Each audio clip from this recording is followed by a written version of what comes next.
నంద్యాల పట్టణంలో ఓ హృదయాన్ని కదిలించిన సంఘటన చోటు చేసుకుంది.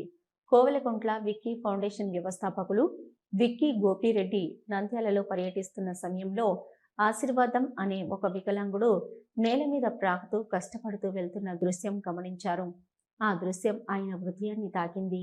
క్షణం కూడా ఆలస్యం చేయకుండా తన పెద్ద మనసుతో ఆ వికలాంగుడికి ట్రైసైకిల్ అందజేయాలని నిర్ణయించుకున్నాడు. తర్వాత రామ్నాథ్ థియేటర్ ఆవరణలో ట్రైసైకిల్ను ఆశీర్వాదం చేతులకు అందించారు. కొత్త జీవితానికి నాంది పలుకుతున్న ఆ క్షణం చూసిన వారందరూ కళ్ళలో ఆనంద బాష్పాలు ఆపుకోలేకపోయారు. సంతోషంలో మునిగిపోయిన ఆశీర్వాదం మాట్లాడుతూ, నా కష్టాన్ని గమనించి నాకు సహాయం చేసిన విక్కీ గోపిరెడ్డికి ఎల్లప్పుడూ రుణపడి ఉంటానని హృదయపూర్వక కృతజ్ఞతలు తెలిపారు. ఈ సేవా కార్యక్రమంలో Ramnath theatre manager Subbareddy, theatre సిబ్బంది, మదర్ యూత్ అసోసియేషన్ అధ్యక్షుడు మురళి, సభ్యుడు హుసేన్ వలి పాల్గొన్నారు. మానవత్వం ఇంకా బ్రతికే ఉందని, ఒకరి అవస్థను గమనించి సహాయం చేయడం ఎంత గొప్పదో విక్కీ గోపిరెడ్డి సేవ మరోసారి చాటి చెప్పిందన్నారు.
నమస్కారం.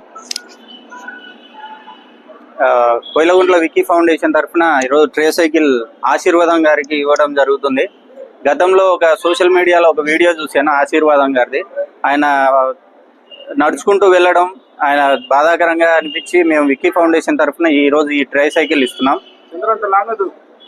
అలాగే విక్కీ ఫౌండేషన్ తరఫున ఎప్పుడు అన్ని సొంతంగా నేను ఇస్తూ ఉన్నాను.